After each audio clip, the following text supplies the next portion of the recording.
Hi all, welcome back to my channel. ఈరోజు ఈ వీడియోలో పొటాటో గార్లిక్ రింగ్స్ ఎలా చేయాలి అనేది చూద్దామండి. సో ఈ వీడియో ఎక్కడ స్కిప్ చేయకుండా ఫుల్గా చూడండి. అలాగే మీరు ఎవరైనా నా ఛానల్ని కొత్తగా చూస్తున్నట్లయితే వెంటనే సబ్స్క్రైబ్ చేసుకుని పక్కనే ఉన్న బెల్ ఐకాన్ని క్లిక్ చేయండి. ముందుగా నేను మీడియం సైజ్ పొటాటోస్ 3 తీసుకున్నానండి. ఇది నేను వాటర్లో వేసి బాయిల్ చేసుకుంటున్నాను అనమాట. మీరు నార్మల్గా మీడియంగా బాయిల్ చేసుకుంటే సరిపోతుంది. విజిల్స్ ఏం పెట్టాల్సిన అవసరం లేదు. ఇలా డైరెక్ట్గా స్టవ్ మీద బాయిల్ చేసుకోవచ్చు. ఎక్కువగా కూడా బాయిల్ అవ్వకూడదు, మీడియంగా బాయిల్ అవ్వాలి. ఇలాగా ఉప్మా రవ్వ ఉంటుంది కదండి, బొంబాయి రవ్వ తెల్ల నూకది. నేను ఒక కప్పు తీసుకున్నాను అనమాట. ఇది మిక్సీ జార్లో వేసి మనం పౌడర్ లాగా చేసి పెట్టుకోవాలి. నేను మిక్సీ పట్టి పెట్టేశానండి. సో పౌడర్ లాగా అయిపోయిందనమాట. ఇది పక్కన పెట్టుకోవాలి. మనం ముందుగా ఉడకపెట్టుకున్న బంగాళదుంపలు ఉన్నాయి కదండి, ఆలు. సో వాటిని పీల్ ఆఫ్ చేయాలి. ఇలాగ తోలు తీసి పక్కన పెట్టుకోవాలన్నమాట. అలాగే 8 వరకు గార్లిక్ని తీసుకోవాలి, వెల్లుల్లిపాయలు. ఇప్పుడు మనం ఈ పీల్ ఆఫ్ చేసిన ఆలుని ఏదైతే చిన్నగా హోల్ ఉంటుందో అక్కడి నుంచి మనం తురిమి పెట్టుకోవాలన్నమాట. అంటే మనకి కొంచెం గుజ్జుగా రావాలండి మనం తురిమి పెట్టుకున్నది. ఇలా ఆలుని నేను తురిమి పెట్టేసుకున్నాను. అదేవిధంగా వెల్లుల్లిపాయను కూడా మనం సేమ్ అదే చిన్న దాంట్లో తురిమి సైడ్కి పెట్టుకోవాలండి. ఇది ఇప్పుడు మనం పక్కన పెట్టుకోవాలి. స్టవ్ ఆన్ చేసి ప్యాన్లో 1 టేబుల్ స్పూన్ వరకు బటర్ వేసి హీట్ చేసుకోవాలండి. ఈ బటర్ అంతా కరిగిన తర్వాత మనం ముందుగా తురిమి పెట్టుకున్న వెల్లుల్లిపాయల్ని వేసుకోవాలన్నమాట. సో గార్లిక్ని మనం ముందుగానే గుజ్జుగా తురిమి పెట్టుకున్నాం కదా, అది వేసి ఒక 2-3 మినిట్స్ వరకు దాని పచ్చివాసన పోయేంత వరకు వేయించుకోవాలి. ఆ తర్వాత 1 టేబుల్ స్పూన్ నేను రెడ్ చిల్లీ ఫ్లేక్స్ తీసుకుంటున్నానండి. మీ దగ్గర రెడ్ చిల్లీ ఫ్లేక్స్ లేదు అంటే కనుక రెడ్ చిల్లీస్ కానీ గ్రీన్ చిల్లీస్ కానీ చిన్న చిన్నగా కట్ చేసి వేసుకోవచ్చు అనమాట. ఇక్కడ నేను చిల్లీ ఫ్లేక్స్ని యూజ్ చేస్తున్నాను. ఇవి రెండు కలిపి మనం ఒక 2 మినిట్స్ వరకు వేయించాలి. సో ఇప్పుడు బాగా వేగిపోయిందండి. ఒక 1/2 టేబుల్ స్పూన్ పసుపు యాడ్ చేసుకోవాలి. మంచి కలర్ వస్తుంది పసుపు యాడ్ చేసుకోవడం వలన.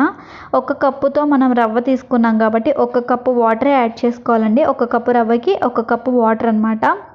ఇప్పుడు ఈ వాటర్ని మనం బాయిల్ చేసుకోవాలి. తగినంత సాల్ట్ వేసుకుని వాటర్ బాగా మరిగేంత వరకు ఒక మీడియం ఫ్లేమ్లో పెట్టి మరిగించుకోవాలండి. ఇప్పుడు వాటర్ మరిగిపోయింది కదా, మనం ముందుగా పౌడర్ చేసుకున్న రవ్వ ఏదైతే ఉందో అది 1 కప్పు తీసుకుని పిండిని మెల్లమెల్లగా యాడ్ చేసుకుంటూ ఉండలు కట్టకుండా దగ్గరకంటా చేసుకోవాలండి. ఇది లంప్స్ ఏమీ ఫామ్ అవ్వకుండా నీట్గా కలిపి పెట్టుకోవాలండి.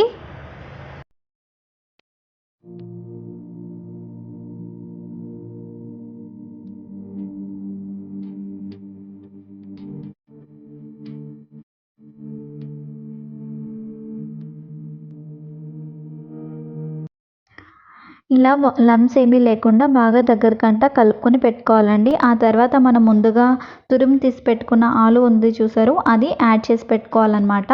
ఈ రెండింటిని బాగా కలుపుకోవాలండి. ఒక 2-3 మినిట్స్ వరకు ఆ రెండు మిక్స్ అయ్యేలాగా కలిపి స్టవ్ ఆఫ్ చేసుకుని అది చల్లారేంత వరకు పక్కన పెట్టుకోవాలండి. చల్లారిన తర్వాత చిన్నగా కట్ చేసుకున్న కొత్తిమీరని మనం ఇందులో యాడ్ చేసుకోవాలన్నమాట. మీరు కావాలి అనుకుంటే కరివేపాకును కూడా యాడ్ చేసుకోవచ్చండి. నేను ఓన్లీ కొత్తిమీర మాత్రమే యాడ్ చేస్తున్నాను. దీన్ని మనం చపాతీ పిండికి కలిపినట్లుగా మెత్తగా ఒక 2-3 మినిట్స్ వరకు కలుపుకుంటూ ఉండాలి.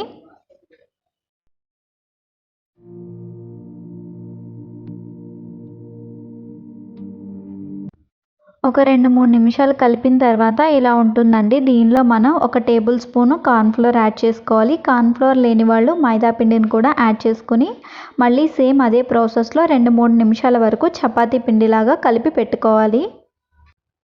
ఇలా కలిపి పెట్టుకున్న పిండిలోంచి మనం చిన్న చిన్న బాల్స్గా తీసుకుని దాన్ని మనం ఒక ప్లేట్ పైన పెట్టుకుని రబ్ చేస్తూ ఉండాలండి. పాల తాలికలు ఎలా అయితే మనం చేసుకుంటామో అదేవిధంగా మనం సన్నగా మీడియం సైజులో ఇలా రబ్ చేసుకుంటూ చిన్న చిన్న రింగ్స్గా చుట్టుకోవాలి.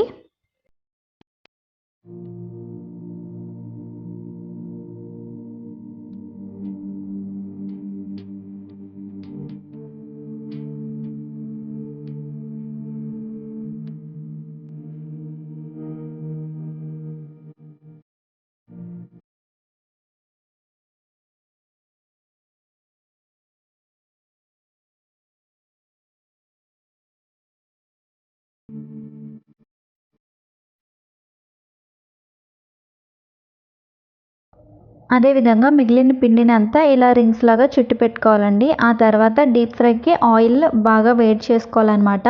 ఆయిల్ బాగా హీట్ ఎక్కిన తర్వాత మనం ముందుగా చుట్టి పెట్టుకున్న రింగ్స్ అన్నిటిని ఒక్కొక్కటి వేసుకోవాలి. ఇప్పుడు రింగ్స్ వేసుకున్న తర్వాత ఆయిల్ మీడియం ఫ్లేమ్లో ఉండాలండి. మీడియం ఫ్లేమ్లోని మనం అన్నీ వేయించుకుంటే చక్కగా దోరగా వేగుతాయి. ఇవి చూడడానికి చాలా బాగుంటాయి, అలాగే తినడానికి చాలా క్రిస్పీగా కూడా ఉంటాయండి. సో ఈ గోల్డెన్ బ్రౌన్ కలర్ వచ్చేంత వరకు మనం వేయించుకోవాలన్నమాట. మిగిలిన చుట్టి పెట్టుకున్న రింగ్స్ అన్నిటిని కూడా ఇదే విధంగా వేయించి పక్కన పెట్టుకోవాలండి. సో మనకి పొటాటో గార్లిక్ రింగ్స్ రెడీ అయిపోయాయి. దీన్ని మనం కెచప్ తోటి సర్వ్ చేసుకోవచ్చు. ఈవినింగ్ టైంలో స్నాక్స్గా చాలా బాగుంటాయి. మెయిన్గా పిల్లలు అయితే చాలా బాగా ఇష్టపడతారనమాట. సో తప్పకుండా ఒకసారి ట్రై చేయండి. ఈ వీడియో కనుక మీకు నచ్చినట్లయితే please do like, share and subscribe, and thank you so much for watching.